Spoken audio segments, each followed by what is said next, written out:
Chief minister Omar Abdullah पहुंच गए हैं दिल्ली और अब है गृह मंत्री अमित शाह और प्रधानमंत्री नरेंद्र मोदी से मुलाकात का वेट। आप देख रहे हैं सरकारी चालीसा का एपिसोड नंबर 8। मैं हूं दीपक खजूरिया, मेरे साथ मेरे सहयोगी पवन शर्मा। और बात आज सबसे पहले उस बैठक की जिसका इंतजार लंबे समय से था, क्योंकि स्टेटहुड को लेकर जो बैठक होनी है उसमें गृह मंत्री का बहुत इंपॉर्टेंट रोल है। जम्मू कश्मीर इस समय यूटी स्टेट है और यूटी स्टेट में सीधा जो कंट्रोल होता है वो मिनिस्ट्री ऑफ होम का होता है और उसके मंत्री अमित शाह हैं। अमित शाह के साथ उमर अब्दुल्ला की बैठक कैसे रहती है और रेजोल्यूशन जो लेफ्टिनेंट गवर्नर साहब ने अप्रूव भी कर दिया है स्टेटहुड को लेकर, वो भी सौंपना है गृह मंत्री को। अब उसके ऊपर क्या बात होती है देखना बहुत अहम होगा। उमर अब्दुल्ला आज रात को दिल्ली में ही रुकेंगे क्योंकि कल उनकी बैठक, उनकी मीटिंग प्रधानमंत्री नरेंद्र मोदी से भी हो सकती है। प्राइम मिनिस्टर फिलहाल आउट ऑफ कंट्री है और कल वो सुबह दिल्ली वापस पहुंच जाएंगे। तो पवन जी, उमर अब्दुल्ला की आज शाम की बैठक, जब हमारा ये प्रोग्राम चल रहा होगा बैठक हो चुकी होगी शायद खत्म, और दूसरा कल सुबह प्रधानमंत्री नरेंद्र मोदी पहुंचेंगे, उनसे भी मुलाकात। बहुत अहम ये दोनों मुलाकातें रहेंगी। बिल्कुल। जम्मू कश्मीर में विधानसभा चुनावों के बाद सरकार तो बन गई जी। अब सरकार बनने के बाद काम को कैसे पटरी पे लाना है, कौन कौन से ऐसे मुद्दे हैं जिनको लेकर यहाँ पर एलजी की जरूरत पड़ सकती है सहयोग की। जी। तो जब तक आप एक बार मुख्यमंत्री या बन गए हो तो एक फर्ज भी बनता है कि सेंटर में जो सरकार है वहां पर जो प्राइम मिनिस्टर हैं, जो गृह मंत्री हैं, या तमाम जो कबीना के महामंत्री हैं, उनसे जाके मिलना, क्योंकि फंड्स तो वहीं से लेने हैं। मगर जरूरी जो मेन बैठक है वो होम मिनिस्टर और प्राइम मिनिस्टर से है। हाँ। क्योंकि स्टेटहुड की वापसी को लेकर यहाँ वाला रास्ता साफ है, वहां से ग्रीन सिग्नल चाहिए। देखिए यहाँ पर तो पास हो गया कैबिनेट बैठक में जी। अब उसके बाद एलजी साहब ने अप्रूव कर दिया। अब विधानसभा को बाहर निकल गई, जबकि विपक्ष का ये कहना था कि पहले विधानसभा में अप्रूव करवाते, अब वो बाहर निकल गई क्योंकि एलजी ने अप्रूव कर दिया। अब अप्रूवल चाहिए होम मिनिस्ट्री का, प्राइम मिनिस्टर का, वहां से स्टैंप लगनी है। और इसी को लेकर ये बैठक अहम इसलिए भी है क्योंकि जो हालात इस समय जम्मू कश्मीर में है, सुरक्षा की बात भी गृह मंत्री से ही करनी है। बिल्कुल। क्योंकि जो अटैक हुआ है उसके बाद वहां पर किस तरह की सुरक्षा व्यवस्था बनाई जाए और किस तरह की डिप्लॉयमेंट सिक्योरिटी फोर्सेस की हो, वो उम्र के लिए इतना जरूरी है स्टेटहुड के बराबर का कि जहां पर सुरक्षा ही मुहैया करवाई जाए। और स्टेटहुड के लिए तो बात होगी ही होगी क्योंकि अप्रूवल यहां से हो चुका है और ये बहुत इंपॉर्टेंट मीटिंग है और मुझे लग रहा है कि कोई अच्छा रिस्पांस भी मिल सकता है। प्राइम मिनिस्टर के साथ जो बैठक है वो कैसी आप देखते हैं? क्योंकि उमर अब्दुल्ला प्राइम मिनिस्टर से बहुत देर बाद मिल रहे हैं और जब पिछली बार मिले थे तो उमर अब्दुल्ला नेशनल कॉन्फ्रेंस के वाइस प्रेसिडेंट के हैसियत से मिले थे और उस समय प्रधानमंत्री ने ऑल पार्टी मीट बुलाई थी दिल्ली में कि अब जम्मू कश्मीर यूटी बन चुकी है और अब आपको थोड़ा सहयोग करना है। आज वो जम्मू कश्मीर के चीफ मिनिस्टर बनने के बाद प्राइम मिनिस्टर से मिल रहे हैं और प्रचार में एक दूसरे के खिलाफ बहुत बोला भी है। उसके बाद कल की बैठक कैसी रह सकती है, आपको क्या लगता है? देखिए चुनावों में तो एक दूसरे के खिलाफ चलता है। आप अगर चुनाव लड़ रहे हैं तो आपके अपोजिट में चाहे प्रधानमंत्री की पार्टी हो या फिर आपके सामने एक्स चीफ मिनिस्टर की पार्टी हो, आपके रिलेशन कैसे भी रहे हो, लेकिन जब आपने चुनाव लड़ना है तो वो फ्रेंडली मैच नहीं होता। वहां तो आप एक युद्ध है, द्वंद्व है कि हमने जीतना है, तो उस समय एक दूसरे पे आरोप प्रत्यारोप चलते हैं। लेकिन जब आप जीत जाते हैं या चुनाव खत्म हो जाते हैं तो आपको वही रिलेशन मेंटेन करने हैं जो एक केंद्र सरकार के और राज्य सरकार के होते हैं। तो वो इंपॉर्टेंट सबसे ज्यादा प्राइम मिनिस्टर के साथ मीटिंग इसलिए भी है कि प्राइम मिनिस्टर का सहयोग मिलना बहुत जरूरी है। और जम्मू कश्मीर को लेकर प्राइम मिनिस्टर पहले भी गंभीर है और वो इसे लेकर उन्होंने कहा भी था, जम्मू कश्मीर की सरकार को मैं मुबारकबाद देता हूँ, जो चुनाव जहां पे हुए उसके बाद उन्होंने सत्ता संभाली है और हम चाहते हैं कि मिलकर काम हो और जम्मू कश्मीर की खुशहाली और तरक्की हो। तो इसलिए ये मीटिंग बहुत इंपॉर्टेंट है। दो मुद्दे हो सकते हैं, स्टेटहुड का और जम्मू कश्मीर की सुरक्षा। वो इसलिए भी क्योंकि कश्मीर में अटैक होने के बाद जो स्थिति वहां पर बनी है, जिस ढंग से र्यूमर्स आ रहे हैं कि वहां से लेबर कहीं माइग्रेट ना हो जाए, वहां पर काम ठप ना हो जाए, तो उसे लेकर भी बात करना जरूरी है कि ऐसा सुरक्षा का माहौल बनाया जाए ताकि लोग वहां से माइग्रेट ना हो।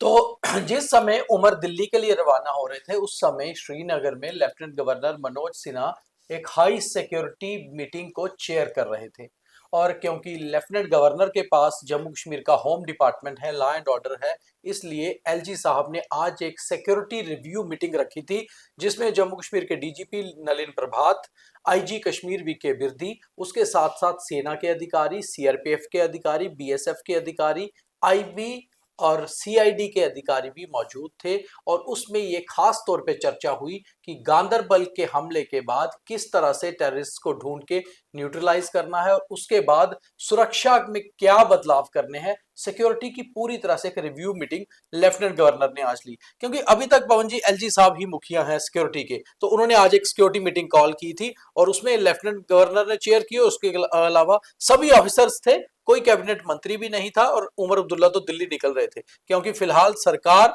होम से अलग है। देखिए, ये जो बैठक है आप इसे जैसे यूनिफाइड कमांड की बैठक होती थी उसी तरह का आप एक प्रयास कह सकते हो कि तमाम सुरक्षा एजेंसियों के, सेना के, पुलिस के, पैरामिलिट्री फोर्सेस के अधिकारियों के साथ कश्मीर मुद्दे को लेकर बात करना। क्योंकि कश्मीर मुद्दा इसलिए कि जिस तरह से वहां पर टेररिस्ट एक्टिविटी 2 इंसिडेंट हुए तो उसे लेकर भी गंभीरता दिखानी है और सुरक्षा उसी पे थी बैठक। हाँ, उसी पे बैठक थी, उसी पे कि कश्मीर में सुरक्षा कैसी हो, वो सुरक्षा का मुद्दा मेन इस बैठक में था और एलजी उसको चेयर कर रहे थे ताकि तमाम जो है, हालांकि इसमें अगर मुझे लगता है अगर चीफ मिनिस्टर जहां पर होते भी तो उनको बैठने की जरूरत भी नहीं थी, उनके पास होम है ही नहीं। ये सुरक्षा से जुड़े हुए अधिकारी तो जब तक कि स्टेटहुड नहीं आता तब तक तो जिम्मा पूरा लेफ्टिनेंट गवर्नर साहब। हाँ, लेफ्टिनेंट गवर्नर। और इस बैठक में ये भी साफ हुआ है, इस पे चर्चा हुई है इस बैठक से, हमारे पास जो सोर्सेज से खबर है कि कश्मीर में सिक्योरिटी की खाली रिव्यू ही नहीं किया जाएगा, स्ट्रेटजीज भी बदली जाएंगी, क्योंकि जिस तरह का ये हमला हुआ है इसके बाद सुरक्षा के लिहाज से कई बदलाव किए जाने की जरूरत है। और खास तौर पे उस समय जबकि जम्मू कश्मीर में सरकार भी नहीं है और डीजीपी अभी नए नए आए हैं, उन्हें केवल अभी ज्वाइन किए हुए 23 दिन हुए हैं, तो नए डीजीपी है तो वो ऑपरेशन डीजीपी, मगर वो किस तरह की स्ट्रेटजी अपनाते हैं ये देखना भी बहुत अहम होगा आतंकियों को न्यूट्रलाइज करने के लिए। अब बात करते हैं सियासत की, और सियासत में जैसा कि पहले ही लग रहा था कि महबूबा मुफ्ती की पार्टी पीडीपी चुनाव में तो बुरी तरह हार चुकी है, 28 से उनका नंबर 3 पे आ गया है, मगर महबूबा मुफ्ती एक बार दोबारा से हार्डलाइन को टो करने में पीछे नहीं हट रही। आज वो पहुंची थी बड़गाम, डॉक्टर शाहनवाज के घर उन्होंने विजिट किया और बाहर आके मीडिया से बात करते हुए ये नहीं कहा कि पाकिस्तान ने आतंकी हमला करवाया है जम्मू कश्मीर में, बल्कि ये कहा कि पाकिस्तान और भारत के रिश्ते जो हैं वो अच्छे करने के लिए पाकिस्तान से बातचीत करनी जरूरी है, और साथ ही साथ ये कहा कि दोनों देशों की दुश्मनी के चलते ऐसे हालात हो रहे हैं। तो पवन जी बहुत ही हार्ड लाइन वाला जो है एक बार दोबारा से उसी हार्ड लाइन को टो करना शुरू किया है महबूबा ने, वो हमला ना कहते हुए कह रही हैं दोनों देशों की दुश्मनी के बदौलत ऐसा कुछ हो रहा है। देखिए, एक तो महबूबा इस समय परेशान भी हैं, एक समय एक सरकार बनाने की क्षमता रखने वाली पार्टी जिसने अपने बलबूते पे 28 सीट जीती, आज वो 3 के ऊपर आके सिमट गई है, 25 सीटें हाथ से निकल गई है, और दूसरा यहाँ पर सरकार एनसी की बन गई है।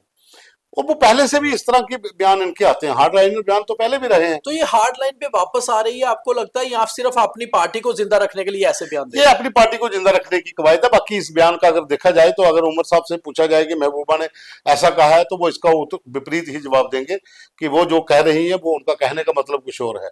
बेसिकली कश्मीर के अंदर कोई भी पोलिटिकल पार्टी हो, एनसी जब विपक्ष में थी तब उस तरफ से भी ऐसे हार्ड लाइन। जब पाकिस्तान हमला करवा रहा है तो पाकिस्तान से बातचीत क्या करनी है? नहीं, पाकिस्तान से बातचीत करनी चाहिए। पाकिस्तान से बातचीत का मुद्दा तो फारूक साहब ने भी कई बार कहा है जी, उमर साहब ने भी कहा है, मगर इस सिचुएशन में, अब इस सिचुएशन में क्योंकि वो सत्ता में है तो दूसरी पार्टी जो है वो सत्ता में नहीं है। देखो, मैंने कहा ना, कश्मीर के उस पार कोई भी पॉलिटिकल जो कश्मीर केंद्रित पार्टीज हैं उनके लिए हार्ड लाइन में बयान देना कोई नई बात नहीं है, वो पहले भी देते हैं इसी तरह के। और उनसे यही है कि अगर अब कोई एक व्यक्ति अगर ये कहता है कि पाकिस्तान की इन्वॉल्वमेंट इसमें है तो वो कहते हैं कि पहले बातचीत करिए। भाई, आप आतंकवाद पे अगर लगाम लगानी है तो बातचीत पहले उसको खत्म करना। आप इस बयान को हार्ड लाइन से ज्यादा सियासी बयान देखते हैं? सियासी बयान देखता हूं मैं इसको, क्योंकि वो हार्ड लाइनर तो इस तरह के बयान पहले भी तो आते हैं। जी। लेफ्टिनेंट गवर्नर से आज मुलाकात की बीजेपी के वरिष्ठ नेता और जम्मू नॉर्थ से जीतकर आए विधायक और पूर्व मंत्री श्यामलाल शर्मा ने। क्या खास रहा होगा इसका तो पता नहीं, क्योंकि जो प्रेस नोट जारी हुआ राजभवन से उससे कहा कि एक कॉर्डियल कॉल थी और एक कर्टसी कॉल जिसको हम कहा जा सकता है। तो श्यामलाल शर्मा आज बहुत देर बाद लेफ्टिनेंट गवर्नर साहब से मिलने पहुंचे, अकेले पहुंचे, कोई डेलीगेशन नहीं था, और एक उनसे मुलाकात की। आज नए विधायक जीते हैं तो उसके लिए भी मिल सकते हैं। विक्रम रंधावा साहब भी पीछे मिल के आए थे। तमाम जो बीजेपी के 1-2 और विधायक जीते थे उन्होंने भी एलजी से कश्मीर में जब शपथ लेने गए थे तो वहां पर मुलाकात की है। तो एक कर्टसी कॉल हो सकती है कि एलजी साहब से मिल लेते हैं, उनको हम विधायक जीते हुए हैं, शपथ ले ली है, तो ये भी काल एक हो सकती है। कोड ऑफ कंडक्ट खत्म होने के बाद सरकार भी बन गई थी और सरकार ने भी कुछ ट्रांसफर्स की, मगर वो ट्रांसफर्स का अप्रूवल लेफ्टिनेंट गवर्नर के पास गया और फाइनल अप्रूवल उन्होंने ही दिया। फिलहाल एलजी साहब ने जो भी रिकमेंडेशन ट्रांसफर की सीएम साहब ने की थी, उस पर कोई भी रोक नहीं लगाई और उनको वो ट्रांसफर्स करने दी। उसमें चाहे एडिशनल चीफ सेक्रेटरी रखने की सिफारिश हो धीरज गुप्ता को, जो प्राइम मिनिस्टर के साथ, जो चीफ मिनिस्टर के साथ रहेंगे, उसको भी उन्होंने अप्रूव किया। ऐसे ही कुछ और ट्रांसफर्स लेफ्टिनेंट गवर्नर साहब ने भी की, जिसमें काफी सारे विभाग बदले गए जूनियर और कुछ सीनियर एम्प्लॉइज के। उसी में एक बड़ी ट्रांसफर ये थी कि एडिशनल चार्ज दिया गया विवेक गुप्ता जो डीआईजी बारामूला है उनको ट्रैफिक का, क्योंकि आईजी ट्रैफिक सुलेमान चौधरी कुछ देर जो है इलेक्शन कमीशन के साथ कुछ इलेक्शन के असाइनमेंट पर हैं। तो अब कुछ काफी सारी ट्रांसफर्स लेफ्टिनेंट गवर्नर साहब खुद कर रहे हैं, मगर एक चीज खास देखने को मिली पवन जी, कि जो ट्रांसफर की रिकमेंडेशन सीएम उमर अब्दुल्ला ने एलजी के साथ भेजी, एलजी के पास, उनको सबको उन्होंने अप्रूव भी किया।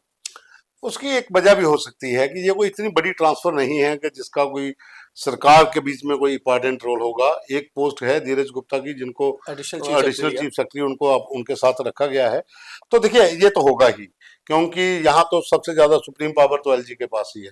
तो आपको कोई भी अप्रूवल लेना है तो आप उनके पास भेजेंगे। तो मतलब एलजी चीजों को अटका नहीं रहे हैं बल्कि सुलझा रहे हैं, अप्रूव कर रहे हैं उनकी बात। ये वाले मसले आसानी से हो रहे हैं। जब अटकेगा उस समय बहुत ज्यादा खबर होगी कि एलजी ने लगा दी रोक, कि मुख्यमंत्री की नहीं चली, फिर उस समय एक वो अभी दौर आएगा। लगता है कुछ ट्रांसफरों में वो अड़चन भी डालेंगे। मुझे लगता नहीं कि उमर साहब ऐसी कोई भी ट्रांसफर उनको भेजेंगे जिसके ऊपर अड़चन हो सकती है, वो खुद ही नहीं भेजेंगे। अब पुराने नेता हैं, 2 सीएम रहे हैं, जहां पर उनको पता है कि अभी क्या सिचुएशन है, कैसा हो सकता है। या कोशिश करेंगे या नहीं। ऐसा होता है पवन जी कि तकरीबन जिसकी सरकार आती है वो कुछ अपने पसंदीदा अफसरों को लगाना चाहता है अपने साथ। तो हालांकि उमर साहब ने अभी तक जितने भी अफसर, उसमें चाहे उनके एसएसजी के कुछ पुलिस ऑफिसर्स हो जो उनके साथ पहले भी रहते थे एज ए सीएम, या फिर कुछ और, जितनी भी लिस्ट भेजी गई जो हमारी जानकारी है एलजी साहब ने अप्रूव करते गए। मैंने कहा ना, जो भी भेजेंगे वो अप्रूव होगा। आगे लगता है कहीं पर अड़चन आएगी, ट्रांसफर्स को लेकर नहीं आएगी जी, क्योंकि एलजी साहब को पता है कि सरकार में ये लोग हैं, इनको सरकार चलानी है, जो उनके साथ पहले काम कर चुके हैं। काम का अपने अपने सीएम के साथ अधिकारियों का एक अपना लाइसेंस होता है, तो वो एक तजर्बा भी काम आता है, तो उसमें कोई अड़चन नहीं आएगी। हाँ, दिक्कत कहाँ पे आएगी, जब कोई एक ऐसी ट्रांसफर होगी जिससे लेकर एलजी कहेंगे नहीं ये नहीं होनी चाहिए, तो फिर विवाद बनेगा। लेकिन मुझे लगता है कि उमर साहब ऐसा नहीं करेंगे। वो वही लोग वही अप्रूवल भेजेंगे जिनका उनको पता होगा आसानी से पास हो जाएगा। चलिए, उमर साहब ऐसा करेंगे या नहीं करेंगे ये तो आने वाला समय बताएगा, क्योंकि हर सरकार चाहती है कि उसके पसंदीदा और खास लोग अच्छी चेयर्स पर रहें, और ऐसा हर स्टेट में और केंद्र में भी होता भी है और होता भी रहेगा।